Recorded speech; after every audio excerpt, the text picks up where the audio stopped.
Hello students, हम लोगों ने some basic concept of chemistry में ये देखा था कि मैटर क्या होता है, उसका क्लासिफिकेशन क्या होता है, on the basis of physical state, on the basis of chemical composition और on the basis of chemical composition.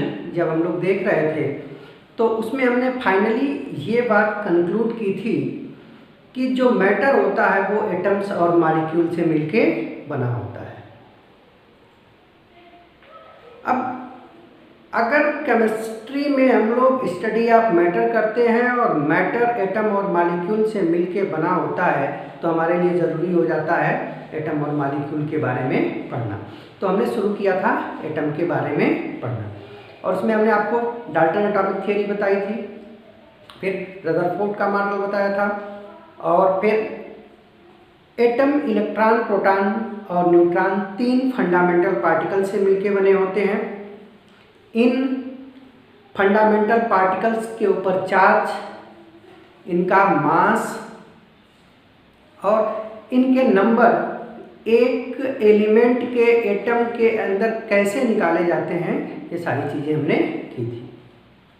फिर उसके बाद हमने आपसे बात किया था कि केमिस्ट्री में केमिकल रिएक्शन में हमको मास की ज़रूरत पड़ती है और कोई भी मैटर एटम से मिलके बना है तो मैटर का मास निकालने के लिए हमको उसके कंस्टिट्यूएंट पार्टिकल यानी कि एटम के मास के बारे में पता होना चाहिए, ठीक।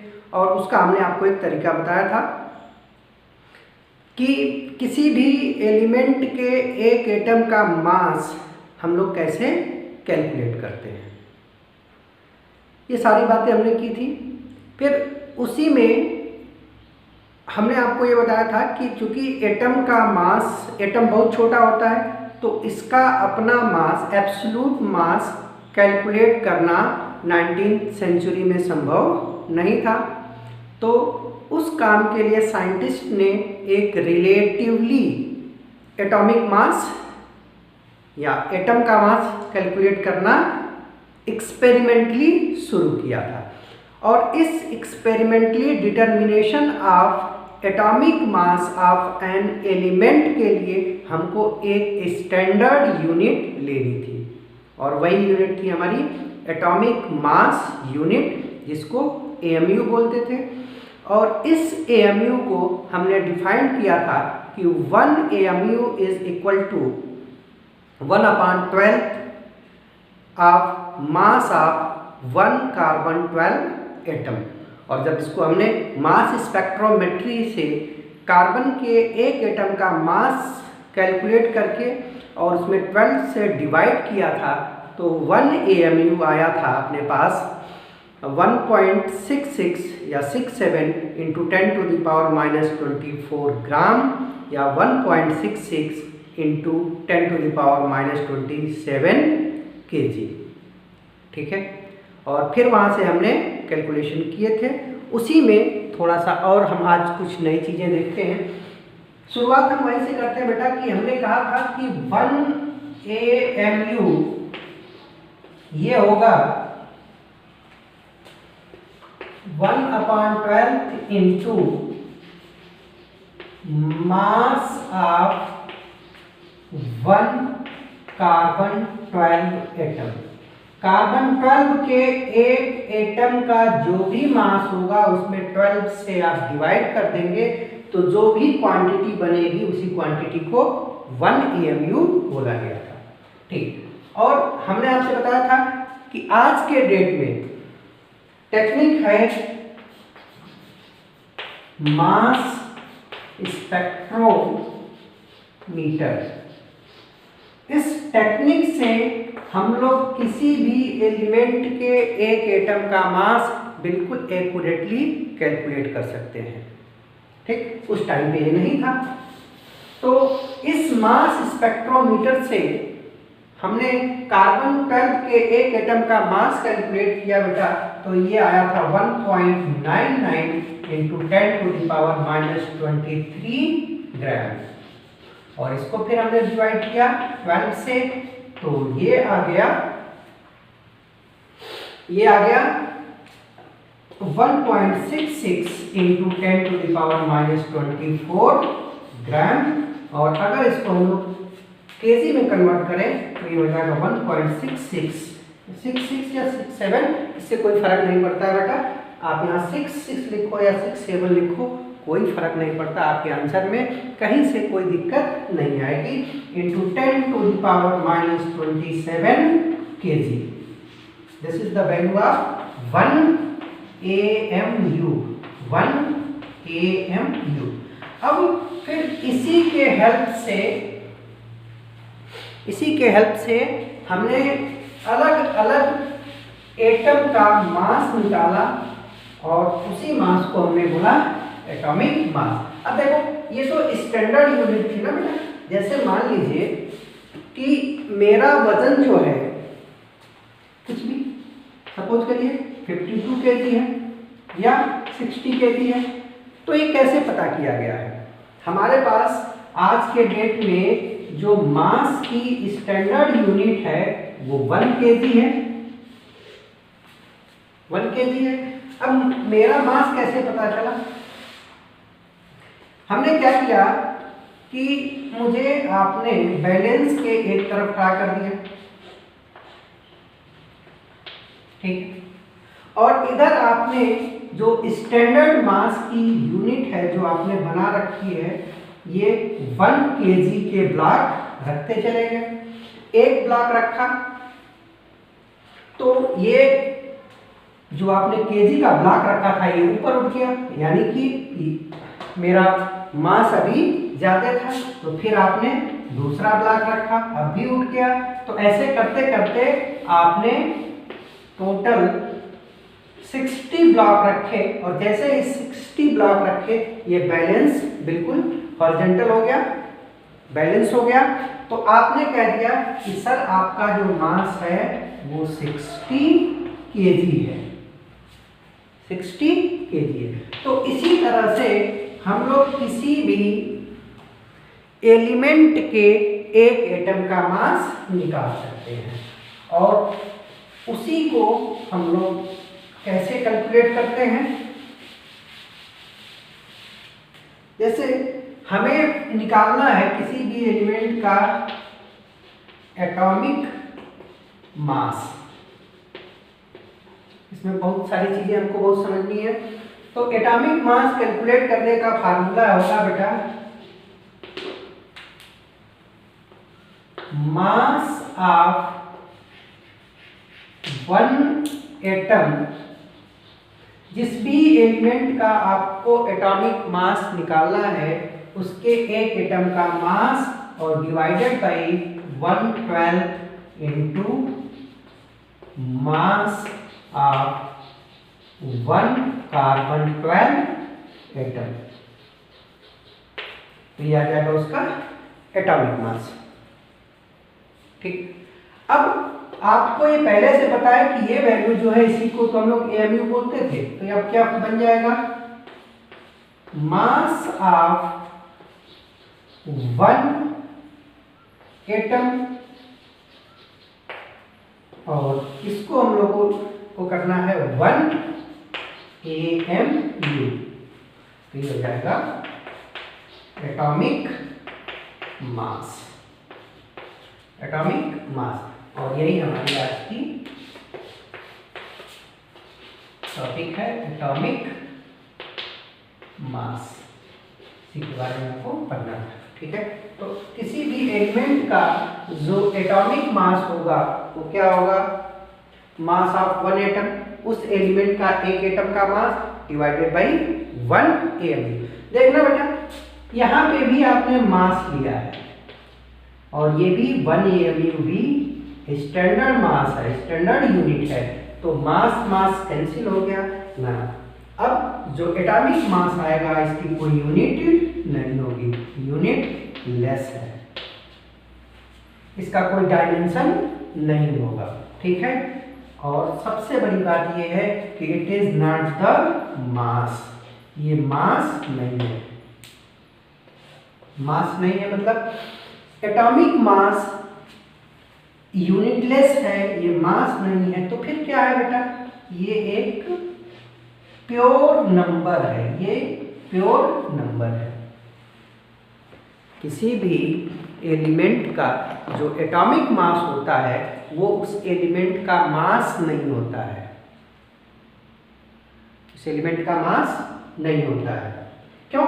मास होता तो उसकी यूनिट होती, और आप यहाँ देख रहे हैं कि ऊपर भी मास की यूनिट, नीचे भी मास की यूनिट। मैंने आपको बताया था कि जब भी इसको कैलकुलेट करेंगे दोनों यूनिट सेम रहेगी, और दोनों यूनिट अगर सेम रखेंगे तो ऊपर वाली यूनिट से नीचे वाली यूनिट कैंसिल हो जाएगी, तो एटॉमिक मास की कोई यूनिट नहीं आएगी। मीन्स कि ये मास नहीं है, ये प्योर नंबर है। तो फिर ये नंबर बताएगा क्या? क्या बता रहा है ये नंबर? तो बेटा एटॉमिक मास जो होता है वो प्योर नंबर होता है, और ये नंबर ये बताता है कि किसी भी एलिमेंट के एक एटम का मास कार्बन 12 के 1/12 से कितने टाइम्स ज्यादा है। ठीक है, अगर हम इसको लिखना चाहें कि एटॉमिक मास क्या है, तो it is a pure number, it is a pure number which tells us, ये हमें बताता है that, क्या बताता है बेटा? tells that an atom of A element, किसी भी एलिमेंट का एक atom, an atom of A element is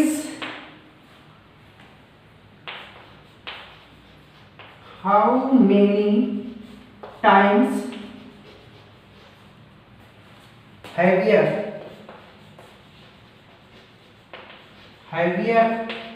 than 1/12 of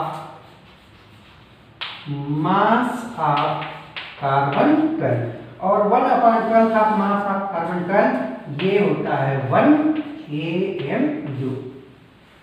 ठीक है, तो इनफैक्ट ये जो एटॉमिक मास होता है ना बेटा, ये सिर्फ एक नंबर है, और ये नंबर ये बताता है कि जो भी एलिमेंट आपने लिया है उसके एक एटम का मास 1 AMU से कितने गुना ज्यादा है, हाउ मेनी टाइम्स हैवियर।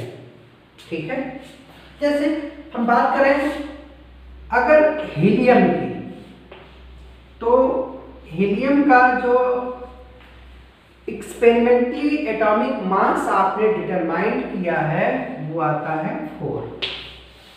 तो ये 4 हीलियम का एक एटम का मास नहीं है बेटा, ये एक नंबर है, और ये नंबर क्या बता रहा है कि हीलियम के एक एटम का मास 1 AMU से 4 गुना ज्यादा होगा।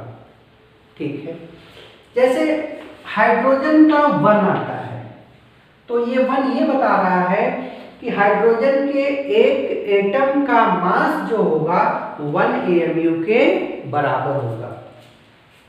ऑक्सीजन का 16 होता है, तो ये 16 ये बता रहा है कि ऑक्सीजन के एक एटम का मास 1 AMU के 16 टाइम्स होगा। क्लियर? आयरन का 56 होता है, तो ये 56 क्या बता रहा है बेटा कि आयरन के एक एटम का मास 1 AMU से 56 टाइम्स ज्यादा होगा। क्लियर? अच्छा, तो आप कहेंगे कि फिर एक एटम का मास कैसे निकालें, तो इसी फार्मूले से निकाल सकते हैं। देखो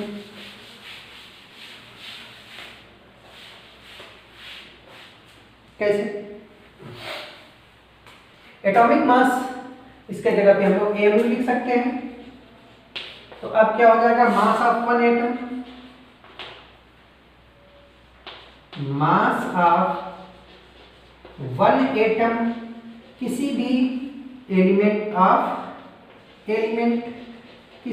एलिमेंट जो भी हमारे पास 118 एलिमेंट डिस्कवर्ड है, इन एलिमेंट में से किसी भी एलिमेंट के एक एटम का मास क्या होगा बेटा, देखो क्रॉस मल्टीप्लाई कर दो तो ये हो जाएगा उसका एटॉमिक मास इंटू 1 AMU, और 1 एक नंबर है, एटॉमिक मास एक नंबर है। किसी भी नंबर में आप 1 से मल्टीप्लाई करोगे तो वही नंबर आएगा, तो फिर क्या हो जाएगा ये एटॉमिक मास, और इसके साथ बस आ जाएगा AMU। ठीक है, और आपको पहले से पता है कि 1 AMU जो होता है वो होता है 1.66 या 67 इंटू 10⁻⁻24 ग्राम, या होता है 1.67 इंटू 10⁻⁻27 kg। तो अब ये एक एटम का मास आया किसमें, AMU में। आप चाहते हो इसको ग्राम में कन्वर्ट करना तो कोई दिक्कत नहीं है, आप इसको रख दो एटॉमिक मास और इंटू 1.66 इंटू 10⁻⁻24 ग्राम, या atomic mass into 1.66 into 10⁻⁻27 kg।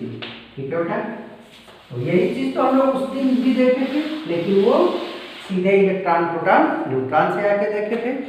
अब इस तरह से हम लोग किसी भी एलिमेंट के एक एटम का मास AMU में बता सकते हैं, ग्राम में बता सकते हैं, kg में। और फिर मैंने आपको बताया था कि एक एटम का मास आप बता सकते हो तो 2 4 5 10 20 या जितने भी का पूछा जाए उतने का बता जा सकते हो। कैसे बता सकते हैं, तो उसका भी फार्मूला मैंने आपको सीट में PDF वाले में कुछ क्वेश्चन दिए हैं, कुछ होमवर्क दिया है, उसको आप कर लेना कि मास ऑफ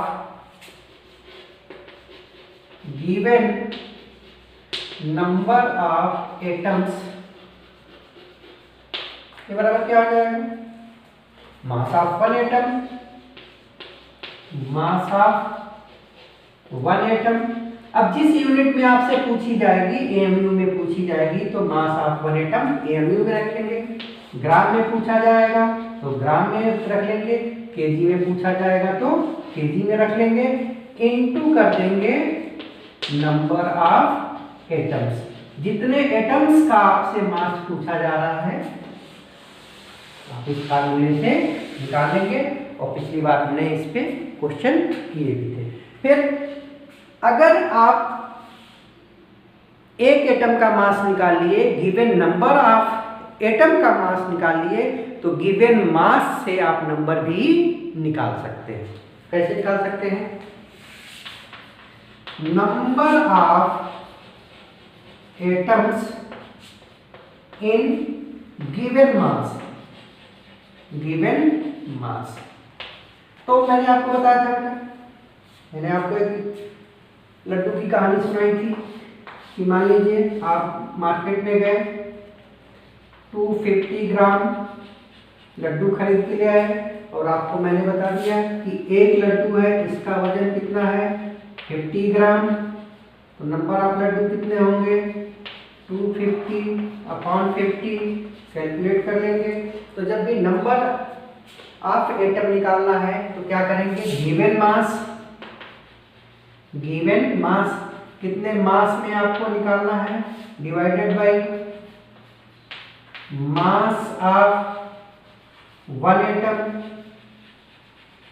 इस फार्मूले में सिर्फ आपको क्या ध्यान रखना है, ध्यान ये रखना है बेटा कि अगर गिवन मास AMU में है तो मास ऑफ 1 एटम भी आप AMU में रखेंगे।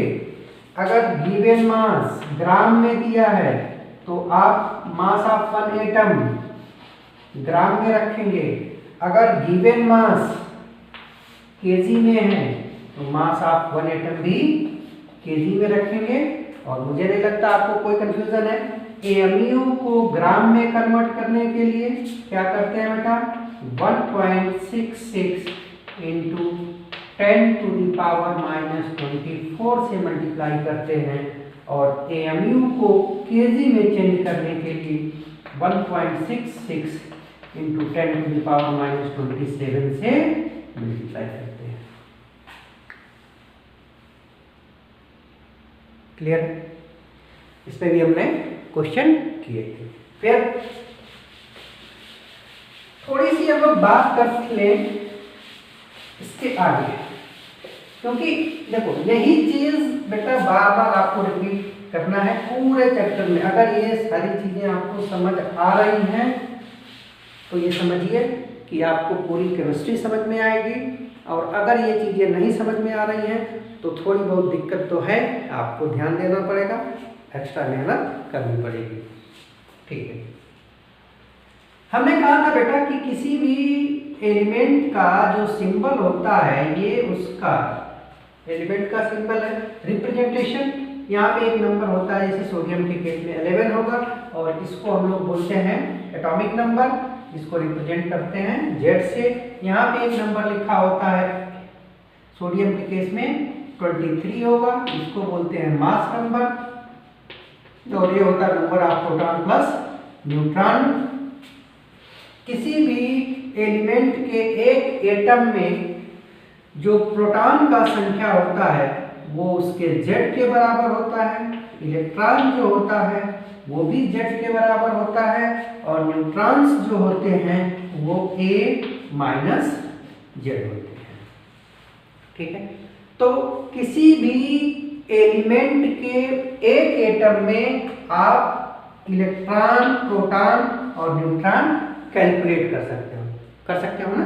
जैसे मान लो सोडियम की यही बात करें तो प्रोटॉन कितने हो जाएंगे बेटा, 11, इलेक्ट्रॉन भी 11, और न्यूट्रॉन कितने हो जाएंगे, 12। और ये सारे नंबर एक एटम में है। कितने में है, एक एटम में। तो मैं आपसे कहूं कि 2 एटम के अंदर इलेक्ट्रॉन कितने होंगे, तो क्या करोगे बेटा, इंटू 2। प्रोटॉन कितने होंगे, 2, न्यूट्रॉन इंटू 2।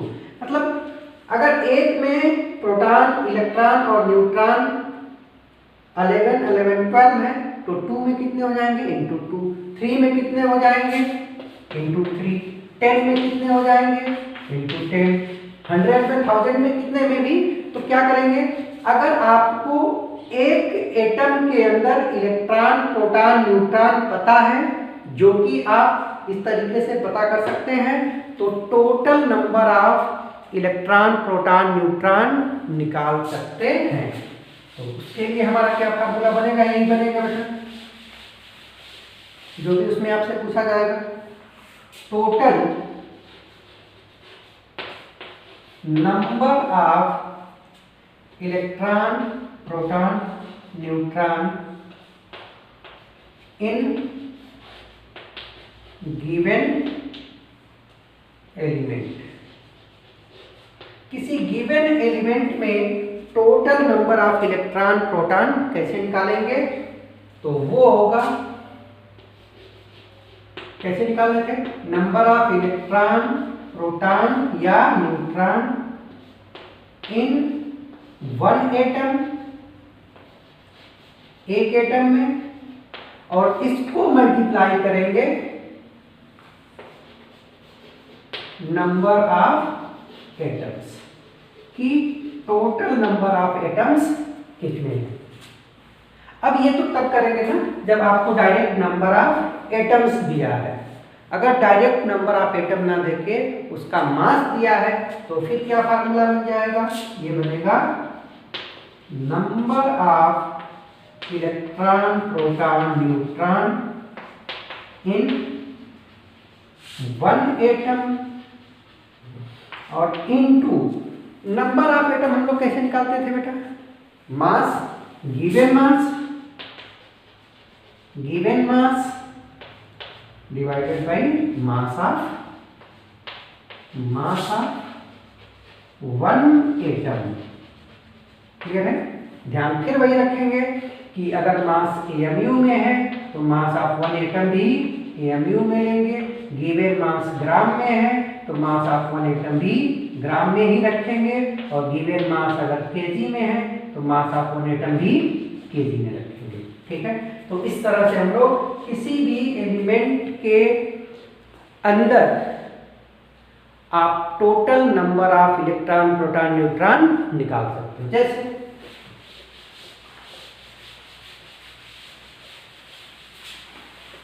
सपोज करो कि हमें कैलकुलेट करना है,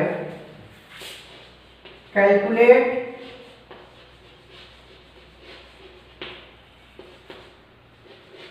total number of electron proton neutron in following. आपको नीचे कुछ दिया जा रहा है, इसमें total number of electron proton neutron निकालना है। जैसे मान लीजिए पहले इन्होंने कह दिया कि आपके पास 100 एटम्स ऑफ, कोई एटम ले लो, नाइट्रोजन ले लो, तो 100 एटम्स ऑफ नाइट्रोजन में आपको बताना है कि इलेक्ट्रॉन कितने होंगे, प्रोटॉन कितने होंगे और न्यूट्रॉन कितने होंगे। तो हमें पता है कि अगर एक एटम के अंदर इलेक्ट्रॉन पता कर लें, प्रोटॉन पता कर लें, न्यूट्रॉन पता कर लें, तो 100 के अंदर कितने हो जाएंगे इनटू 100। अब नाइट्रोजन है तो नाइट्रोजन का सिंबल होता है 7 और यहाँ पे होता है 14। इस सिंबल से आपको पता है कि इलेक्ट्रॉन कितने हो जाएंगे 7, प्रोटॉन कितने हो जाएंगे 7 और इलेक्ट्रॉन भी कितने हो जाएंगे 7। यानी कि एक के अंदर 7 7 7 आपको निकालना है कितने में 100 में, इंटू 100 इंटू 100 इंटू 100। ठीक है, अब ये तो आपने तब निकाला जब आपको direct total number of atom दिया था। अगर नंबर ऑफ एटम न देके वो मास दे दे एलिमेंट का तो फिर क्या करेंगे? जैसे मान लीजिए आपसे कहा कि 36 ग्राम कार्बन में आपको total number of electron proton निकालने। तो जैसे ही हमने कार्बन देखा तो ये हो जाएगा 6 और 12। इलेक्ट्रॉन कितने 6, प्रोटॉन कितने 6, न्यूट्रॉन कितने 6। अब देखो बेटा दो हमने केस लिया है, इसमें दोनों ही केस में इलेक्ट्रॉन प्रोटॉन न्यूट्रॉन सेम है। तो अब कहीं तुम ये मत सोचने लगना कि सब में इलेक्ट्रॉन प्रोटॉन न्यूट्रॉन सेम आ रहे हैं, बाई चांस सेम आ रहे हैं। सेम दो में हमने दो ऐसे एग्जाम्पल लिए, इसमें सेम आ गए, ये हो भी सकता है और नहीं हो सकता है, उसका तरीका वही है। अब आपको इसमें इलेक्ट्रॉन प्रोटॉन न्यूट्रॉन निकालने हैं, तो कैसे निकालेंगे? टोटल इलेक्ट्रॉन कैसे निकालेंगे? इलेक्ट्रॉन इन वन एटम, एक में कितना है into total number of atoms. और नंबर ऑफ एटम्स कैसे निकालेंगे? यहाँ तो आपको मास दिया है तो कौन सी बड़ी बात है, टोटल इलेक्ट्रॉन एक एटम में कितने हो गए बेटा 6, और टोटल नंबर ऑफ एटम कैसे निकालेंगे? Mass upon mass of one atom. Mass कितना है 36 ग्राम, और कार्बन के एक एटम का मास होता है 12 AMU। बट आप यहाँ AMU नहीं रखेंगे, इसको कन्वर्ट करेंगे किसमें? ग्राम में। तो ग्राम में कन्वर्ट करने के लिए आपको मल्टीप्लाई करना पड़ेगा 1.66 into 10 to the power minus 24। अब इसको सॉल्व कर सकते हैं। आप याद रखना बेटा दो चीजें आपको इस चैप्टर के लिए अभी तो फिलहाल तो याद ही रखनी है कि 1.66 इंटू 10⁻⁻24 ये बराबर होता है 1/6.023 इंटू 10⁻23।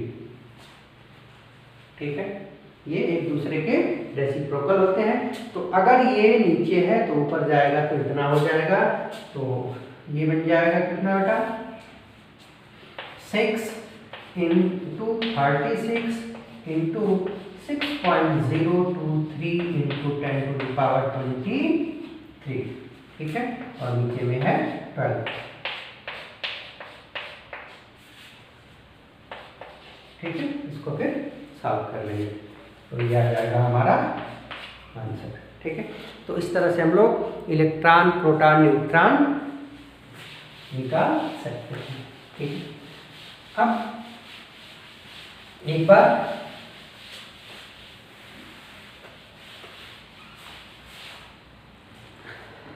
ध्यान से सुन लीजिए। अब तक जो हमने पढ़ा है उसमें से जो काम की समरी है वो आप ध्यान से सुन लें कि till today 118 elements are discovered, और हर एलिमेंट का अपना एक फिक्स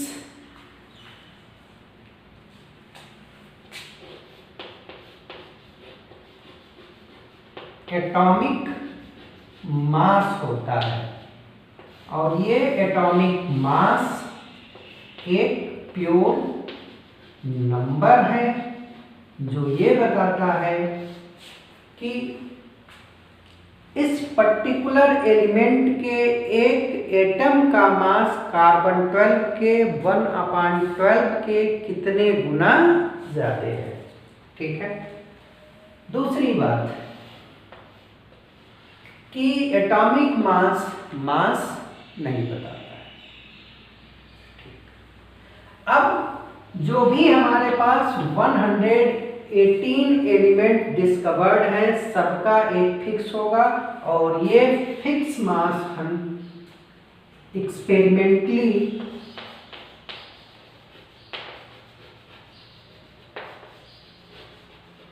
कैलकुलेट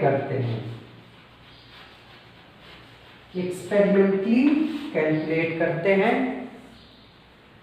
और अब इस नंबर को आपको ध्यान रखना पड़ेगा। मैं ये नहीं कह रहा हूं कि जो भी 118 एलिमेंट डिस्कवर्ड है सबको आप बैठ के याद करिए, नहीं, आपको जो मेन है उनके याद होने चाहिए। ठीक है, तो आप उसको कॉपी पे लिख के और 2-4-10 बार करोगे तो याद हो जाएगा। ठीक, और एक बार ये नंबर आपको पता चल गया तो जो भी ये नंबर आ रहा है किसी एलिमेंट के लिए उसके सामने आप AMU लिखोगे तो वो उस एलिमेंट के एक एटम का मास AMU में हो जाएगा। इस नंबर के साथ आप मल्टीप्लाई कर दोगे 1.67 इंटू 10⁻⁻24, तो वो उस एलिमेंट के एक एटम का मास ग्राम में हो जाएगा, और इसी नंबर के साथ आप मल्टीप्लाई कर दोगे 1.67 इंटू 10⁻⁻27, तो ये वैल्यू उस एलिमेंट के एक एटम का मास kg में हो जाएगा। तो अब आप सक्षम हो गए कि किसी भी एलिमेंट के एक एटम का मास AMU में, ग्राम में और kg में बता लें, और अगर ऐसा कर लेते हैं तो नंबर ऑफ एटम्स के मास बता सकते हैं, या